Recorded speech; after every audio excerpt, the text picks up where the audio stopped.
Welcome students. कल हमने पढ़ा था चावल के बारे में, जो कि हमारे धान्य फसलें, विश्व की प्रमुख धान्य फसलों की जब हम बात करते हैं तो हमारे चावल और गेहूं मुख्य रूप से उसमें शामिल होते हैं। ठीक है, कौन कौन से? चावल और जो गेहूं है वो मुख्य रूप से हमारे शामिल होते हैं आपके धान्य फसलों के अंतर्गत। ठीक है, तो देखिए आज हम गेहूं की बात करेंगे। किसकी बात करेंगे? गेहूं की हम बात करेंगे। ठीक है, तो देखिए चावल का उस दिन हमने कर लिया था बात। ठीक है, चावल के बारे में कर ली थी बात। आज जो है हमारे गेहूं के बारे में बात करेंगे हम। विश्व में सर्वाधिक क्षेत्रफल पर अगर कोई कृषि कार्य किया जाता है या कोई फसल बोई जाती है तो वो कौन सी बोई जाती है? आपकी गेहूं की फसल बोई जाती है। कौन सी फसल बोई जाती है? गेहूं की। ठीक है, लेकिन अगर उत्पादन की बात करेंगे तो विश्व में सर्वाधिक जिस फसल का उत्पादन होता है वो आपकी कौन सी है? वो चावल है। कौन सी है? चावल है। ठीक है, और चावल और गेहूं लगभग जो है बराबर मात्रा में खाए जाने वाले खाद्यान्न पदार्थ हैं। थोड़ी बहुत मात्रा ज़्यादा रहती है आपके चावल की। ठीक है, देखिए तो लिखते हैं यहाँ पे विश्व के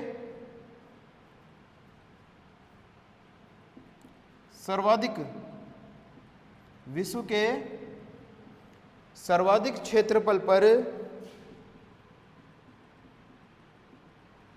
कृषि क्षेत्रफल की बात कर रहे हैं। केवल इसकी बात कर रहे हैं, कृषि की, कृषि क्षेत्रफल की। विश्व के सर्वाधिक क्षेत्रफल यानी कृषि क्षेत्रफल के क्षेत्रफल पर बोए जाने वाली फसल कौन सी? आपकी गेहूं है। फसल गेहूं है। ठीक है, तो ये तो बात हो गई कि सर्वाधिक क्षेत्रफल पर, कृषि क्षेत्रफल पर बोए जाने वाली फसल कौन सी? गेहूं। विश्व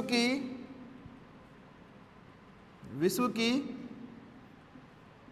50% आबादी, विश्व की 50% आबादी जो है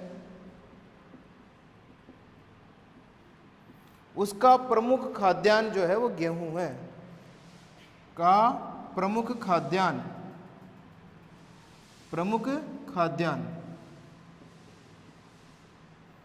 गेहूं है। क्या है? गेहूं है। ठीक है, तो ये बात हो गई आपके गेहूं की विश्व स्तर पर इसके खाद्यान्न के रूप में। ठीक है, अगर हम देखें कि ये किस प्रकार की जलवायु की फसल है तो आपकी है शीतोष्ण कटिबंधीय जलवायु की फसल। शीतोष्ण कटिबंधीय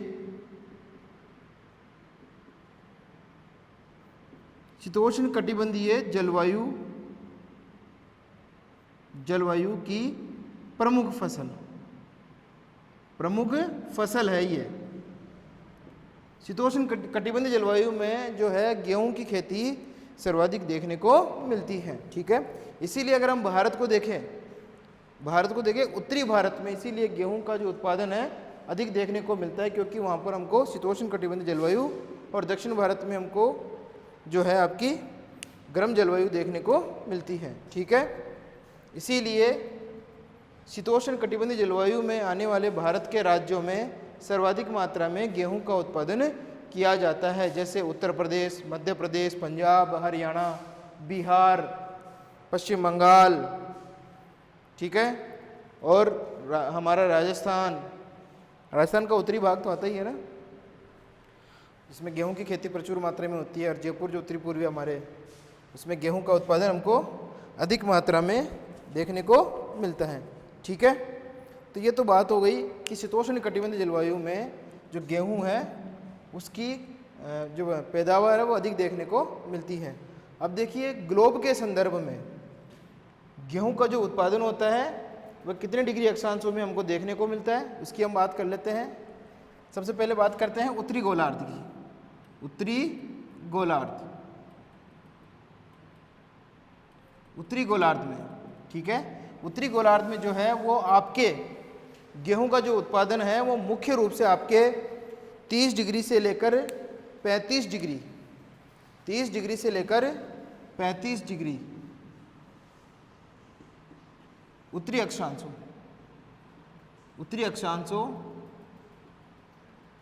के मध्य 30 डिग्री से लेकर 35 डिग्री उत्तरी अक्षांशों के मध्य हमको देखने को मिलता है उत्तरी गोलार्ध में, जबकि दक्षिणी गोलार्ध में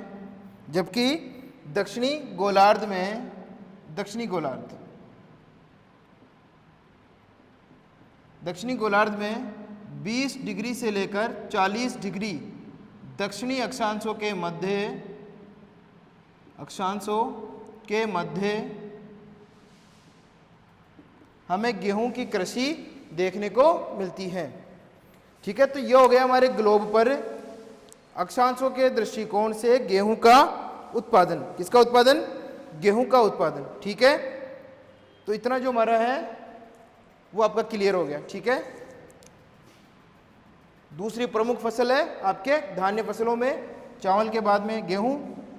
अगर हम बात करें खाद्यान्न के रूप में उपयोग की, तो 50% जो आबादी है वो गेहूं का क्या करती है? उपयोग करती है अपने खाद्यान्न में।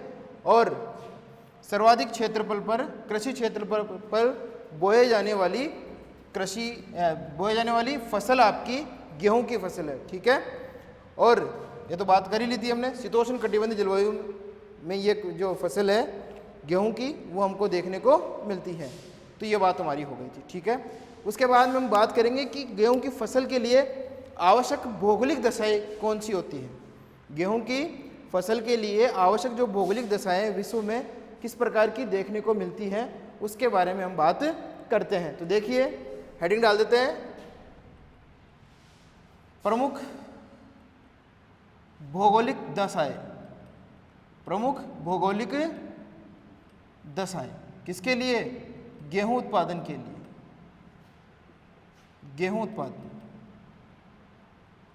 उत्पादन के लिए प्रमुख भौगोलिक दशाएं या आवश्यक भौगोलिक दशाएं आपके गेहूं उत्पादन के लिए देखिए। सबसे पहले हम जलवायु की बात करेंगे कि किस प्रकार की जलवायु में है वो गेहूं का पौधा पनपता है या गेहूं की फसल वहाँ पे हमको देखने को मिलती है। गेहूं के जलवायु में जैसे आपके तापमान है, वर्षा है, उसको हम शामिल करते हैं। तो सबसे पहले आपकी आती है जलवायु। जलवायु क्या आती है? जलवायु। ठीक है, अब जलवायु की बात करते हैं कि शीतोष्ण कटिबंधीय जलवायु में हमें गेहूं की खेती सर्वाधिक देखने को मिलती है। इसका यह मतलब नहीं है कि केवल शीतोष्ण कटिबंधीय जलवायु में हम गेहूं का उत्पादन कर सकते हैं। ठीक है, जैसे कि अपने दक्षिण भारत में है गर्म जलवायु है, तो वहाँ पे भी हमको गेहूं का उत्पादन देखने को मिलता है। जैसे कि कर्नाटक हो गया आपका, ठीक है, महाराष्ट्र हो गया, वहाँ पे भी हमको गेहूं का उत्पादन देखने को मिलता है। हालांकि कम मात्रा में देखने को मिलता है, लेकिन देखने को मिलता है। ठीक है, तो पहले हम बात करते हैं जलवायु की। शीतोष्ण कटिबंधीय जलवायु में ज़्यादा देखने को मिलता है, तो लिख देंगे शीतोष्ण कटिबंधीय जलवायु। शीतोष्ण कटिबंधीय जलवायु, तो शीतोष्ण कटिबंधीय जलवायु का पौधा है गेहूं। ठीक है, इसमें पहला जो आपका आता है जलवायु में वो आता है आपका तापमान। क्या आता है? तापमान। तापमान की बात करते हैं। गेहूं को जब हम बोते हैं, पौधा लगाते समय या बोते समय, गेहूं को बोते समय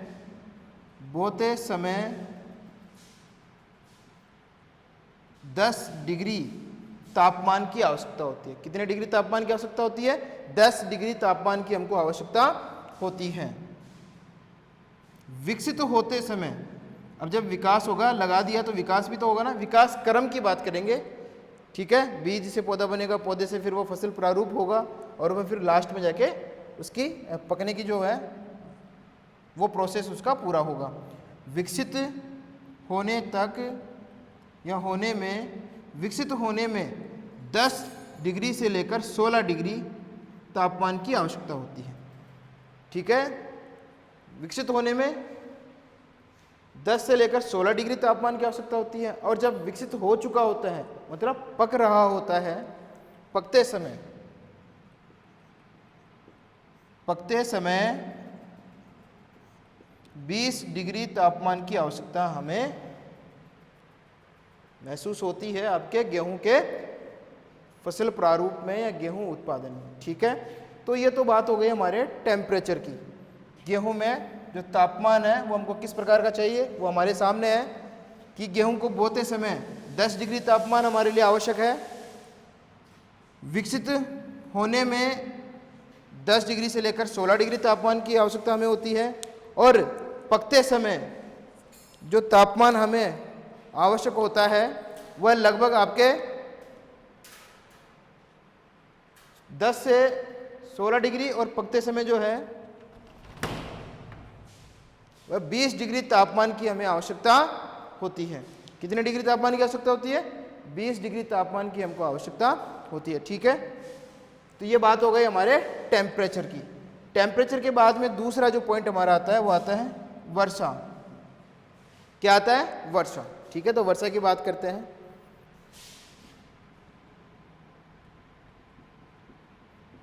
गेहूं की कृषि के लिए 33 सेंटीमीटर से लेकर, ठीक है 30 मान लो आप, तो 30 डिग्री सेंटीग्रेड से लेकर 75 सेंटीमीटर, सॉरी सेंटीग्रेड गलत भूल गया, 30 सेंटीमीटर से लेकर 75 सेंटीमीटर वर्षा की आवश्यकता होती है। गेहूं की फसल के लिए हमें जो वर्षा देखने को मिलती है वो 30 सेंटीमीटर से लेकर 75 सेंटीमीटर तक वर्षा हमको देखने को मिलती है। ठीक है, ये तो हो गई वर्षा की बात कि जो वर्षा है वो कितने सेंटीमीटर होनी चाहिए, 30 सेंटीमीटर से लेकर 75 सेंटीमीटर वर्षा आवश्यक रूप से होनी चाहिए। अगर इससे कम है होती है तो फिर वहाँ पे हमको सिंचाई की आवश्यकता होती है। किसकी? कम होने पर सिंचाई की आवश्यकता होती है, सिंचाई की आवश्यकता होती है। किसकी आवश्यकता होती है? सिंचाई की आवश्यकता हमको महसूस होती है या सिंचाई हमको करनी पड़ती है जब वर्षा 30 सेंटीमीटर से 75 सेंटीमीटर तक कम होती है या इस प्रारूप में नहीं होती है, तब जाकर हमको सिंचाई की आवश्यकता होती है या सिंचाई की आवश्यकता महसूस होती है। ठीक है, अब जो दूसरी हमारी जो दशा है, भौगोलिक दशा, उसकी हम बात करेंगे। जलवायु हमारी हो गई पूरी। जलवायु के बाद में जो दूसरी दशा आती है वो आती है हमारा धरातल। क्या आती है? धरातल। तो धरातल की बात कर लेते हैं, इसको मिटा देते हैं। ठीक है, इधर कर लेते हैं, चलो धरातल की बात, इसको मिटा देते हैं, यहाँ पे इधर लिख लेते हैं।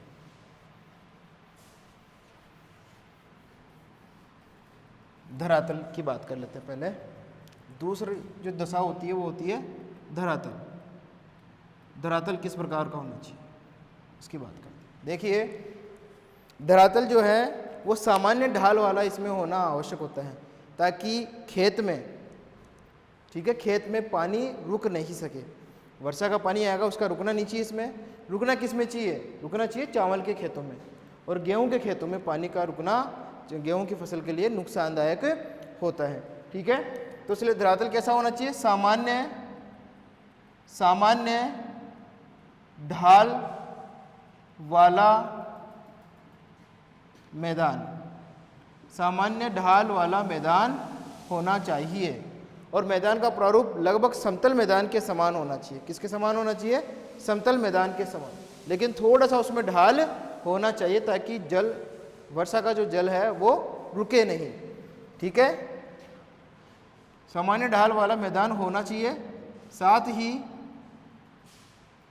वह समतल होना चाहिए, समतल होना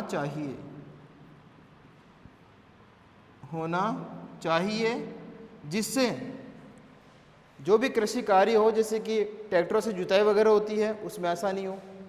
ठीक है, जिससे कि मशीनी उपकरणों से कृषि कार्य में आसानी हो। ये हो गई हमारी दूसरी दशा कि धरातल कैसा होना चाहिए? सामान्य ढाल वाला होना चाहिए, समतल मैदान के रूप में होना चाहिए ताकि वर्षा का जो जल है वह रुके नहीं, वर्षा जल रुके नहीं। अगर वर्षा का जल रुक गया, खेतों में पानी भर गया, तो हमारी फसल के नष्ट होने के जो संभावना है वो भी बहुत अधिक हो जाएगी, फसल खराब होने की पूरी संभावना रहती है। ठीक है, तो ये तो बात हो गई धरातल की। अब हम बढ़ते हैं कि मिट्टी किस प्रकार की हो इसमें, तो वो तीसरी जो दशा होगी वो होगी मिट्टी, मृदा। मृदा, ठीक है, या मिट्टी। गेहूं की खेती के लिए सर्वाधिक उपजाऊ अगर कोई मिट्टी होती है तो वो होती है आपकी महीन काप कछारी दोमट मिट्टी। कौन सी? महीन काप कछारी दोमट मिट्टी, जो कि हमारे उत्तर के विशाल मैदान में नदियों के जो जमाव, नदियों के जो डेल्टाई जमाव क्षेत्र हैं वहाँ पर हमको देखने को मिलती है। जैसे कि अपने उत्तर भारत में विशाल मैदान है ना, वहाँ पे जैसे गंगा सिंधु, गंगा ब्रह्मपुत्र के मैदान जो है वो। ठीक है, तो देखिए कौन सी मिट्टी होगी यहाँ पे? महीन काप दोमट मिट्टी, दोमट मिट्टी। ये तो प्रमुख रूप से अगर होगी तो बहुत उत्तम बात है कि अगर इस प्रकार की मिट्टी है तो गेहूं का उत्पादन प्रचुर मात्रा में हम कर सकते हैं। ठीक है, इसके अलावा रेतीली मिट्टी, रेतीली मिट्टी में भी हम गेहूं का उत्पादन कर सकते हैं। कौन सी मिट्टी में? रेतीली मिट्टी में भी हम गेहूं का उत्पादन कर सकते हैं। इसके अलावा मध्य अक्षांशों में, मध्य अक्षांशों में, मध्य अक्षांशों में पाए जाने वाली, पाए जाने वाली चरणोजम, चरणोजम मृदा में भी हम गेहूं की खेती कर सकते हैं या गेहूं की खेती होती है। मध्य अक्षांशों में पाए जाने वाले जो घास के मैदान हैं, उन घास के मैदानों में हमको चरणोजम मृदा देखने को मिलती है। कौन सी मृदा देखने को मिलती है?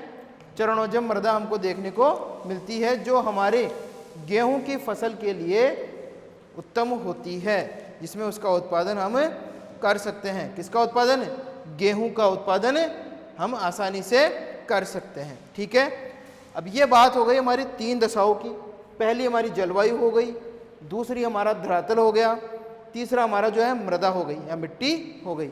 चौथी जो दशा हमारी आती है उसके लिए हम बोर्ड पे फिर थोड़ी सी इसको जगह को कवर कर लेते हैं, एक बार मिटा देते हैं।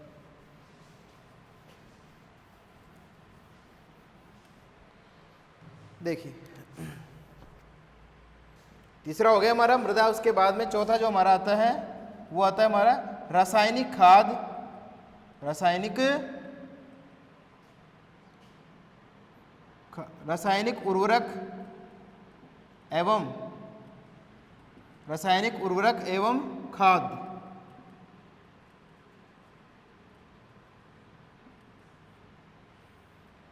ठीक है, ये क्या हो गए हमारे चौथे भौगोलिक दशाओं के अंतर्गत इसको हम शामिल करते हैं।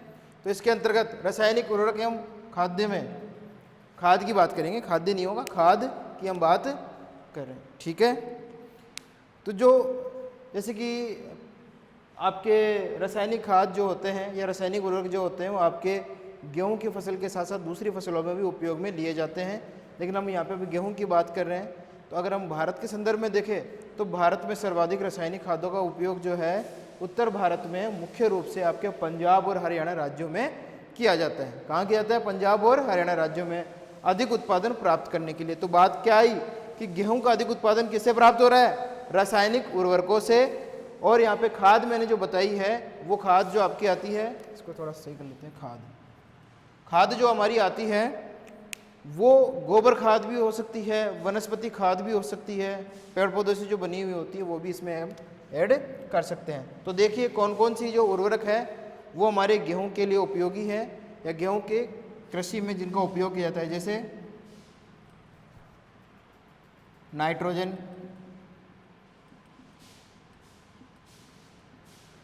अमोनिया सल्फेट, शोरा, फास्फोरस, हरी खाद,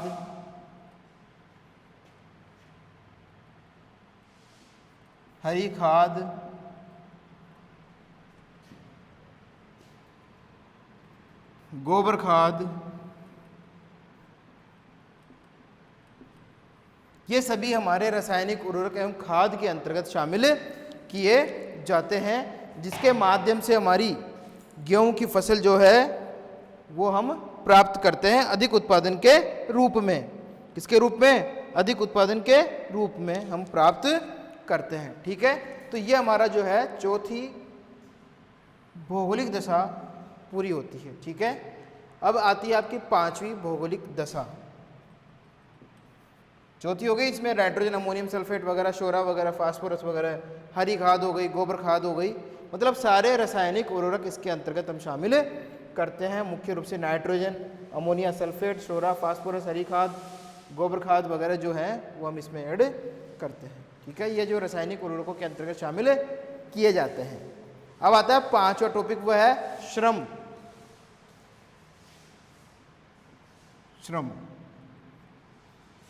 पांचवी भौगोलिक दशा से अब गेहूं की खेती में हमको बहुत सारे कार्य करने पड़ते हैं।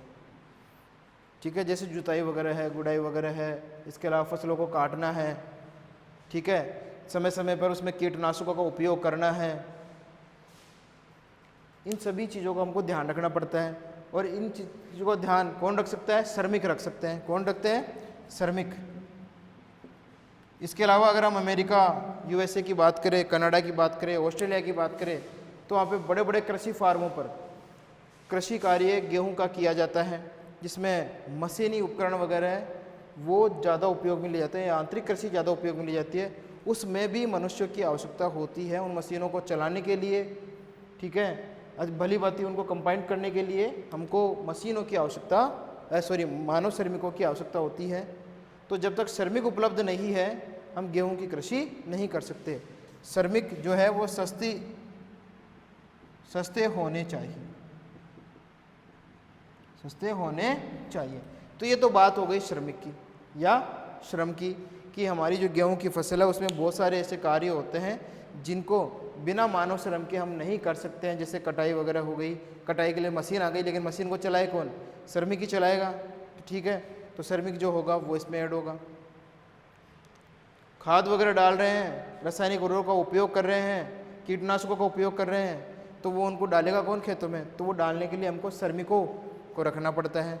तो वो श्रमिक हमको उचित दरों पे या सस्ते होने अति आवश्यक होते हैं, नहीं तो हमको गेहूं की खेती में उत्पादन तो प्राप्त होगा, लेकिन जो हमको लाभ होना चाहिए वो लाभ नहीं हो पाएगा। ठीक है, अब आता है छठे नंबर की सबसे महत्वपूर्ण दशा, वो है पूंजी। क्या है? पूंजी। देखिए पूंजी क्या होती है? पूंजी मतलब धन वगैरह, पैसा वगैरह जो है।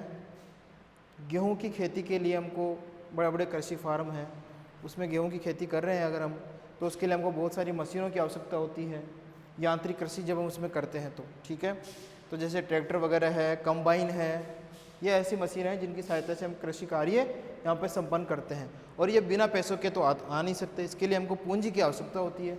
किसकी आवश्यकता होती है? पूंजी की, रुपए पैसे की हमको अधिक आवश्यकता होती है। अगर हमारे घरों में भी देख लो, अगर हम किसान हैं तो हमको ट्रैक्टर वगैरह अति आवश्यक होता है, जिसके पीछे हम जो कल्टीवेटर हमारा होता है वो जोतने का, ठीक है, वो लगाकर उसमें कृषि कार्य करते हैं, जुताई वगैरह करते हैं। तो मशीन उपकरण को खरीदने के लिए पैसे चाहिए होते हैं कि नहीं? तो वही पूंजी जो है वो हमारे लिए इन मशीनी उपकरणों को खरीदने के लिए पर्याप्त मात्रा में व्यवस्था करवाता है पूंजी। तो ये हो गया धन, पूंजी की आवश्यकता। ठीक है, तो ये हमारे लिए पूंजी आवश्यक हो गई। तो इस प्रकार से हमारी जो गेहूं की भौगोलिक दशाएं हैं वो पूरी होती है, जिनके माध्यम से हमारा जो गेहूं का उत्पादन प्रतिरूप है उसके बारे में हम बात करते हैं। इसके बारे में बात करते हैं, गेहूं के उत्पादन प्रतिरूप की हम बात करते हैं। ठीक है, तो चलो अब हम बात करते हैं, पहले तो ये हो गया हमारा भौगोलिक दशाएं हो गई, तो इसको मिटा देते हैं एक बार, और भौगोलिक दशाओं के बाद में बात करते हैं कि बुआई के आधार पर गेहूं की फसलों को या गेहूं को कितने भागों में बांटा गया है उसकी बात करते हैं। सबसे पहले इसके विभाजन को देखते हैं एक बार, गेहूं फसल विभाजन को देखते हैं एक बार।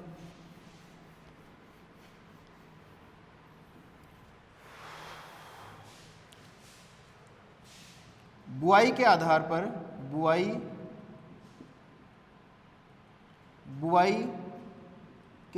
पर गेहूं की फसल को दो भागों में बांटा गया है।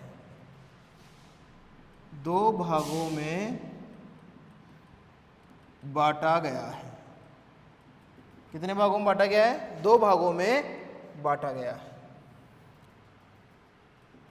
2 भागों में जो हमारी गेहूं की फसल है उसको बांटा गया है। पहला जो आता है हमारा वो आता है शीतकालीन गेहूं। कौन सा गेहूं?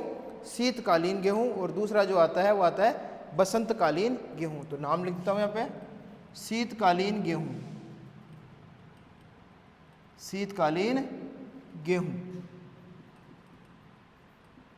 और दूसरा जो आता है वो आता है बसंतकालीन गेहूं।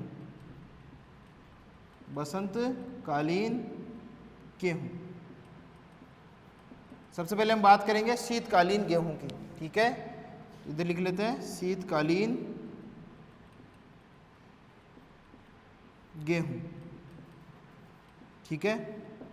इसकी जो बुआई होती है, देखिए शीत ऋतु में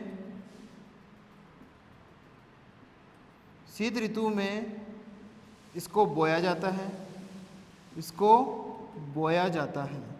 शीत ऋतु में इसको बोया जाता है। कौन सी ऋतु में?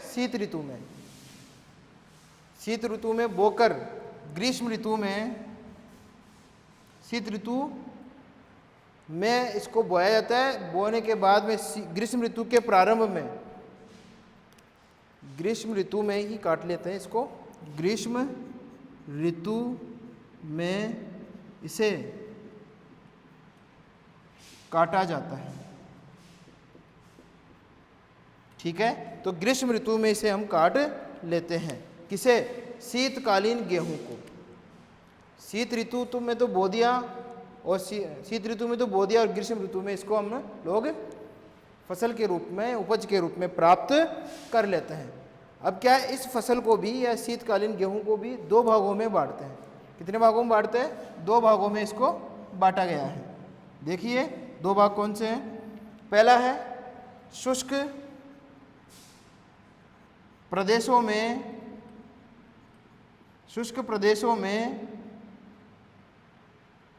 किया जाने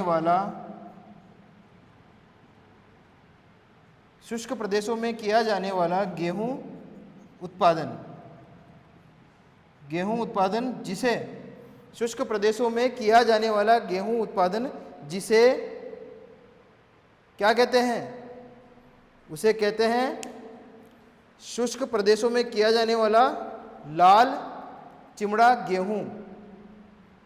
चिमड़ा गेहूं कर सकते हैं इसको, चिमड़ा गेहूं। शीतकालीन गेहूं को 2 भागों में बांटा गया है नमी के आधार पर। किसके आधार पर? नमी के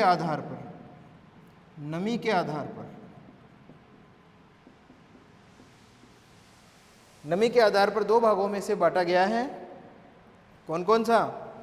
एक तो लिखा हमने शुष्क, अब दूसरा जो है वो आएगा आर्द्र प्रदेशों में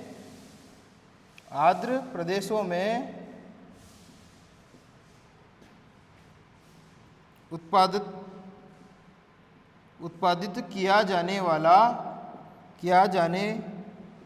वाला नरम गेहूं। तो 2 हो गए, एक तो हो गया चिमड़ा, एक हो गया आपका नरम। तो ये जो उत्पादन है वो हमारे शीतकालीन गेहूं के अंतर्गत हमको देखने को मिलता है। ठीक है, तो ये बात हो गई हमारे शीतकालीन गेहूं के उप विभाजनों की या दो भागों की, जिसमें शुष्क गेहूं, चिमड़ा गेहूं जिसे हम बोलते हैं, और आर्द्र गेहूं जिसे नरम गेहूं हम बोलते हैं, को शामिल करते हैं। ठीक है, अब हमारा जो अगला जो आता है इसका दूसरे नंबर का, वो है हमारा बसंतकालीन गेहूं। तो बसंतकालीन गेहूं के लिए इधर आ जाते हैं हम, इधर लिख लेते हैं दूसरा बसंतकालीन गेहूं।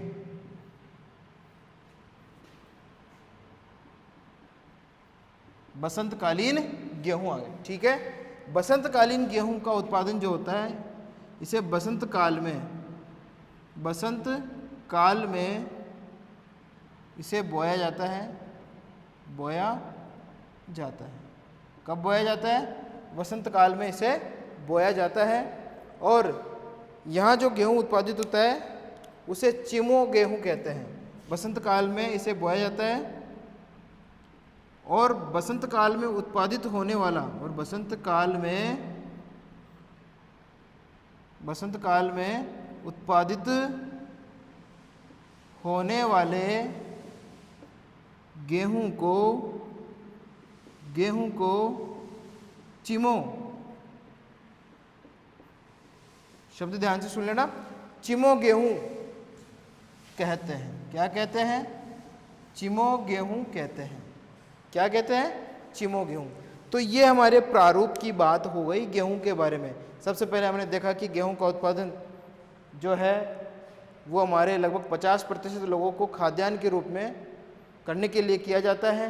ठीक है, उसके बाद में हमने पढ़ा इसकी भौगोलिक दशाओं के बारे में, और भौगोलिक दशाओं के बाद में हमने पढ़ा इसके बुआई के आधार पर बोए जाने वाले गेहूं की फसलों के रूप में शीतकालीन और बसंतकालीन दो रूप है, जो कि शीतकालीन को भी फिर दो भागों में बांटा गया है नमी के आधार पर, शुष्क गेहूं और आर्द्र गेहूं।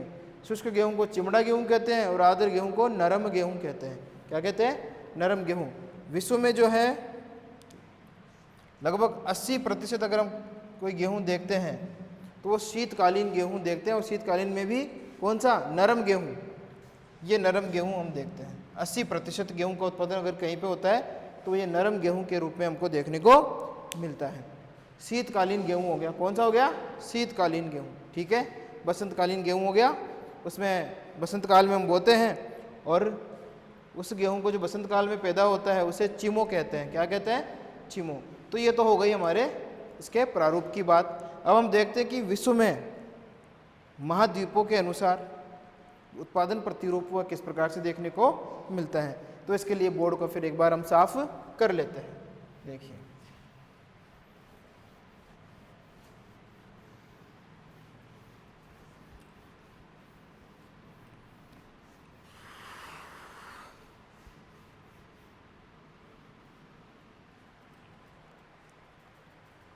हेडिंग डाल लेते हैं हम, विश्व में गेहूं का उत्पादन। विश्व में गेहूं उत्पादन प्रतिरूप। उसके बाद में देशों की भी बात हम लोग करेंगे। तो सबसे पहले देखिए, विश्व में अगर हम देखें वर्तमान में कुल कृषि क्षेत्र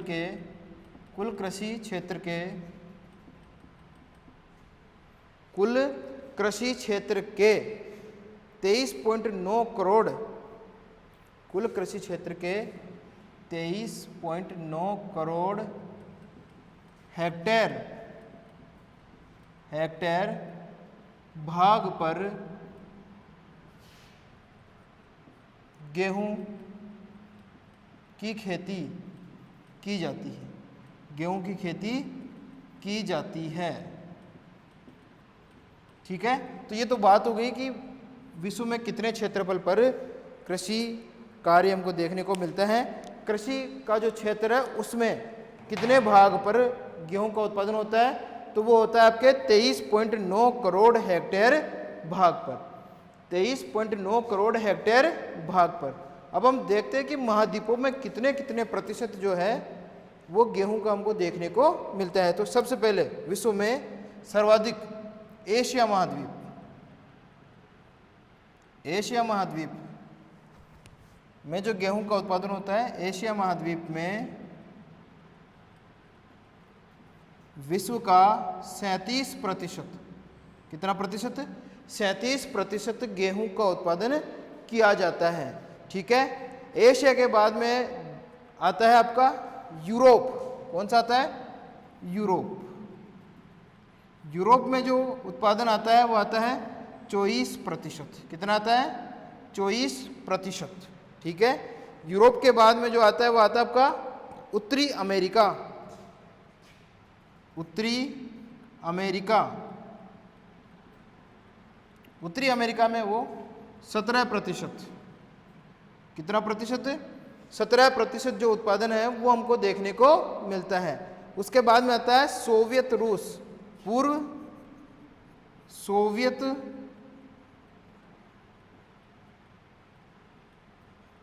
संघ बोल दो,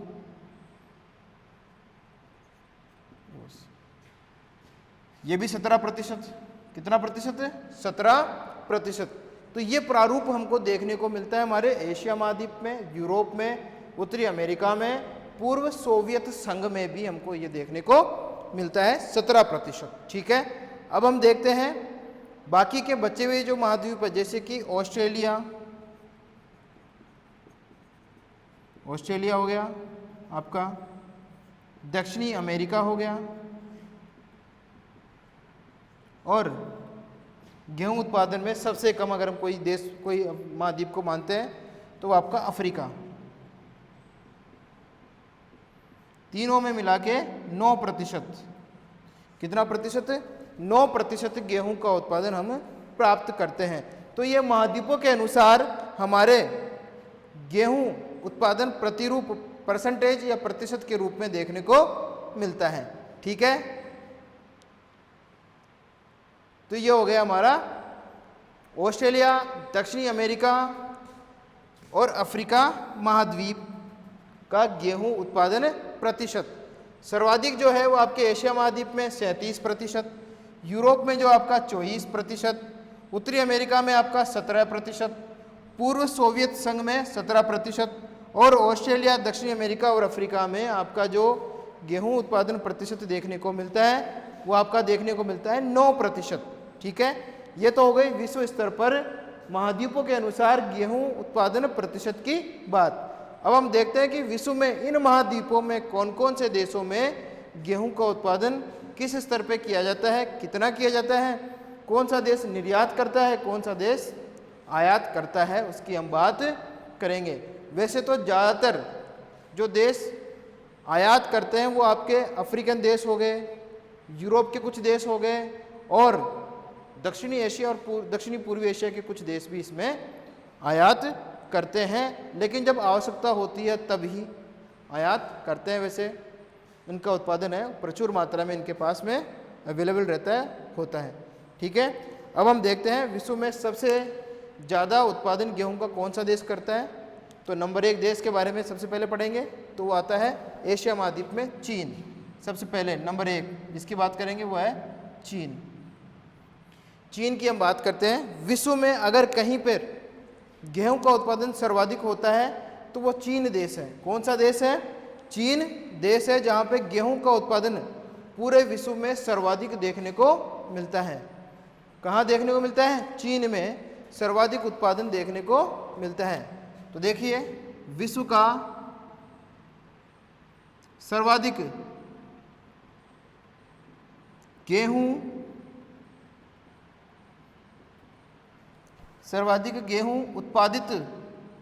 उत्पादन करने वाला देश, प्रथम मान लो इसको, प्रथम ही है ये। ठीक है। विश्व में सर्वाधिक गेहूं उत्पादन करने वाला देश कौन सा? चीन वाला देश। यहाँ पर पूरे विश्व का 16.6%, पूरे विश्व का 16.6% उत्पादन किया जाता है। कितना उत्पादन किया जाता है? 16.6%। पूरे विश्व के 100% में से 16.6% अकेला आपका चीन उत्पादित करता है। कौन उत्पादित करता है? चीन। उत्पादन चीन करता है, चीन करता है। ठीक है। शीतकालीन गेहूं यहाँ पे ज़्यादा बोया जाता है, उत्पादित किया जाता है। ठीक है। अब हम बात करेंगे कि चीन में वो कौन से क्षेत्र हैं जहाँ गेहूं का उत्पादन सर्वाधिक देखने को मिलता है। तो चीन के प्रमुख क्षेत्रों की हम बात करेंगे। चीन के प्रमुख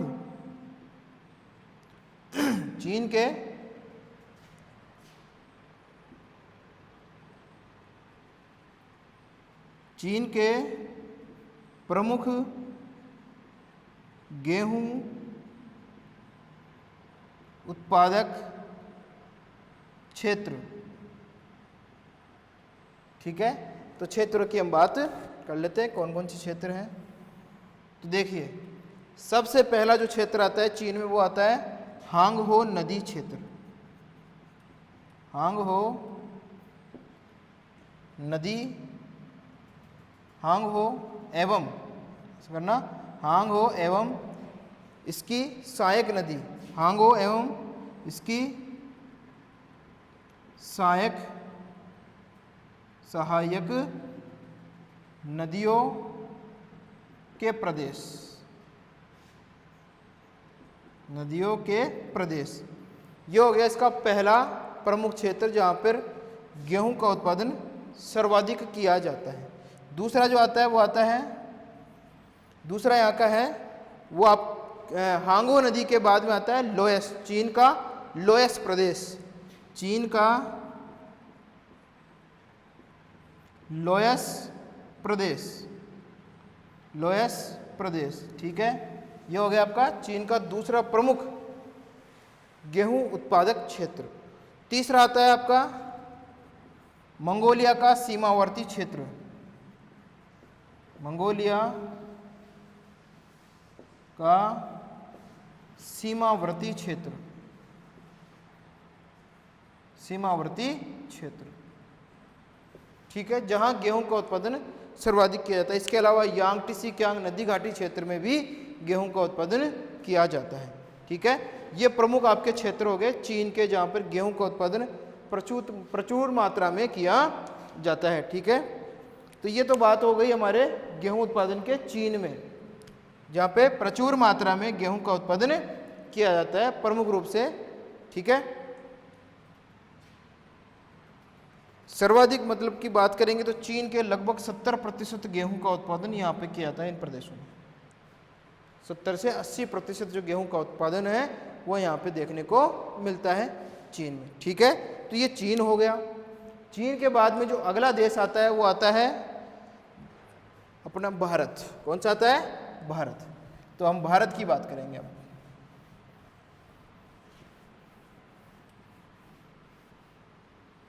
इसको मिटा देते हैं यहाँ पे और बात करते हैं भारत की।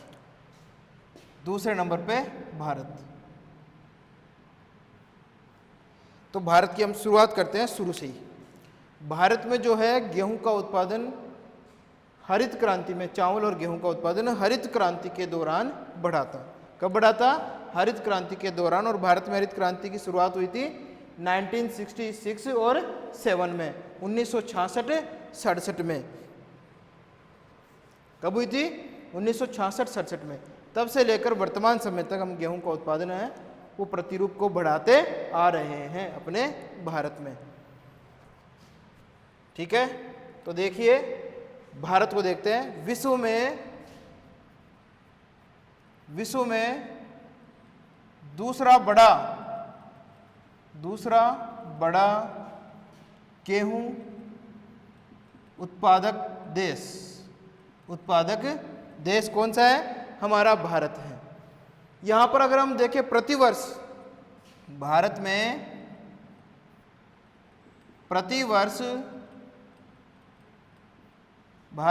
प्रतिवर्ष 8 करोड़ और 59 लाख टन 8,59,00,000 टन गेहूं उत्पादित किया जाता है। गेहूं उत्पादित किया जाता है।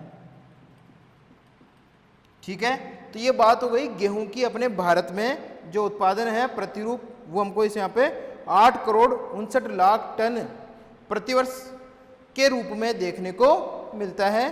ठीक है, और भारत में शीतोष्ण कटिबंधीय जो गेहूं है वो अधिक मात्रा में देखने को मिलता है।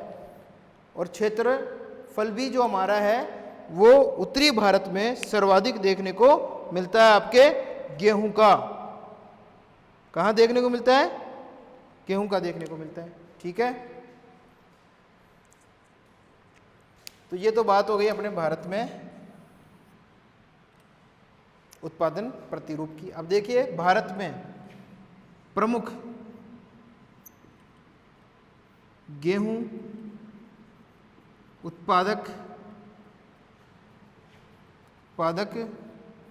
क्षेत्र की बात करते हैं। अगर मैदान के रूप में हम बात करते हैं तो गंगा सिंधु मैदान, गंगा ब्रह्मपुत्र मैदान जो है वहाँ पर हमको गेहूं का उत्पादन सर्वाधिक देखने को मिलता है, क्योंकि मिट्टी भी वहाँ पे कैसी है? उपजाऊ है, और नदियाँ वहाँ पे बहती हैं, तो इसलिए सिंचाई के लिए जल की आवश्यकता भी पूरी हो जाती है। ठीक है, तो देखिए आ जाइए वापस अपने भारत में प्रमुख गेहूं उत्पादक क्षेत्रों में। सबसे पहले हम बात करते हैं भारत में सर्वाधिक गेहूं का उत्पादन जो होता है वो होता है उत्तर प्रदेश में। कहाँ होता है? उत्तर प्रदेश में। भारत में प्रथम स्थान,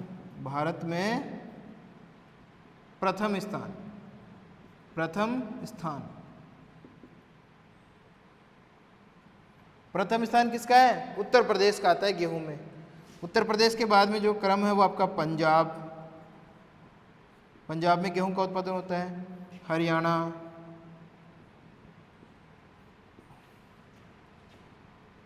राजस्थान, मध्य प्रदेश,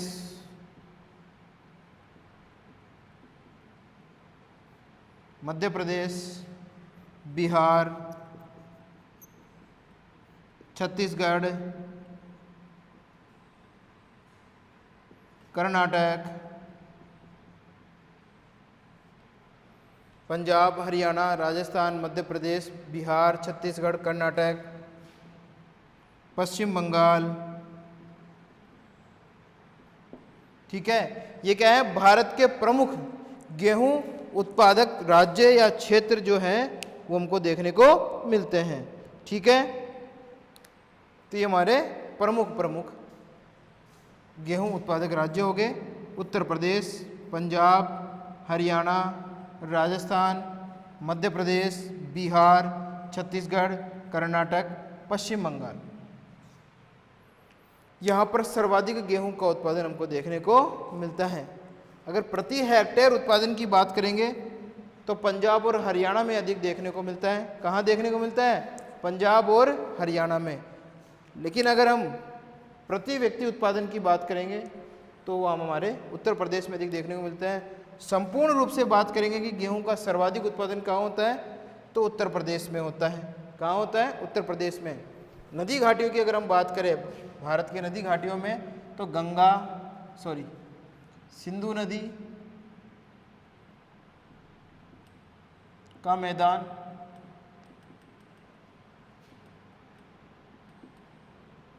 गंगा यमुना मैदान और ब्रह्मपुत्र का मैदान, गंगा ब्रह्मपुत्र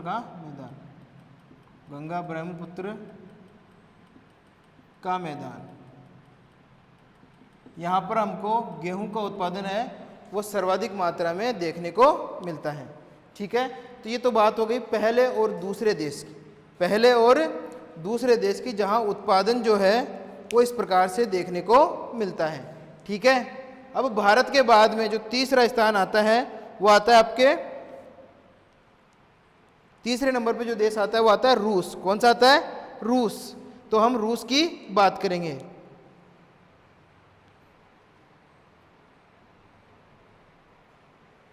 देखिए मिटा देते हैं इधर इसको। चीन में एक बार थोड़ी सी बात कर लेते हैं, थोड़ा सा रह गया चीन में हांगहो एवं इसकी सहायक नदियाँ थी प्रमुख क्षेत्रों में। चीन हो गया का लोएस प्रदेश हो गया, मंगोलिया का हो गया, और मैंने लिखा नहीं था, यांग टीसी क्यांग नदी घाटी क्षेत्र और मंचूरिया क्षेत्रों में भी गेहूं का उत्पादन किया जाता है। ठीक है, आगे बढ़ते हैं, तीसरे देश की बात करते हैं। कौन सा है? रूस है। तो रूस के बारे में बात करते हैं। देखिए विगत कुछ समय पहले तक तीसरे नंबर पे जो देश आता था वो आता था यूएसए। कौन सा आता था? यूएसए। लेकिन अभी उत्पादन प्रतिरूप जो है वो बढ़ चुका है आपके रशिया में, रूस में बढ़ने के कारण उसका स्थान आ गया है तीसरा। विश्व का 1/4 भाग गेहूं का उत्पादन अकेला आपका रशिया करता है। कौन सा करता है? रशिया। ठीक है, देखिए रूस,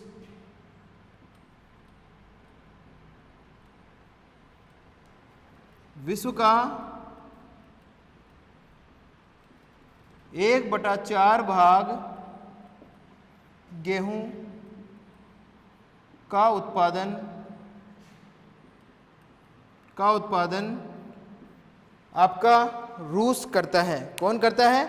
रूस करता है, या रूस में इसका उत्पादन 1/4 भाग पूरे विश्व का देखने को मिलता है। अगर क्षेत्रफल की बात करें तो यहाँ पे जो क्षेत्रफल है वो 62 मिलियन हेक्टेयर, 62 मिलियन हेक्टेयर भूमि पर ये 1/4 भाग गेहूं का उत्पादन प्राप्त किया जाता है। कितने मिलियन हेक्टेयर पर? 62 मिलियन हेक्टेयर भूमि पर रूस का पूरे विश्व में 1/4 भाग गेहूं का उत्पादन देखने को मिलता है। किसका उत्पादन देखने को मिलता है? गेहूं का उत्पादन देखने को मिलता है। रूस में जो मिट्टी देखने को मिलती है वो देखने को मिलती है चरनोजम। कौन सी मिट्टी है? चरनोजम मिट्टी के कारण यहाँ पर गेहूं की खेती अधिक देखने को मिलती है। किसकी खेती? गेहूं की खेती अधिक देखने को मिलती है। ठीक है, यहाँ पर अगर हम संघ से पहले की बात करें, सोवियत संघ से पहले की बात, तो संपूर्ण उत्पादन तो और भी ज़्यादा होता था। लेकिन वर्तमान में अगर बात करें तो सोवियत संघ के विभाजन के बाद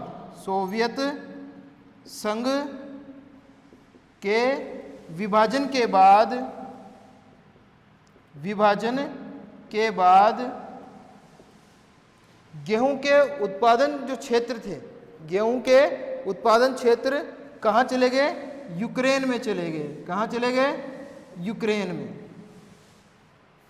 तो यूक्रेन में जो उत्पादन है वो अब यहाँ पे ज़्यादा देखने को मिलता है। ठीक है, सोवियत संघ के विघटन के पश्चात जो उत्पादन प्रतिरूप है वह यूक्रेन में चला गया है रूस का।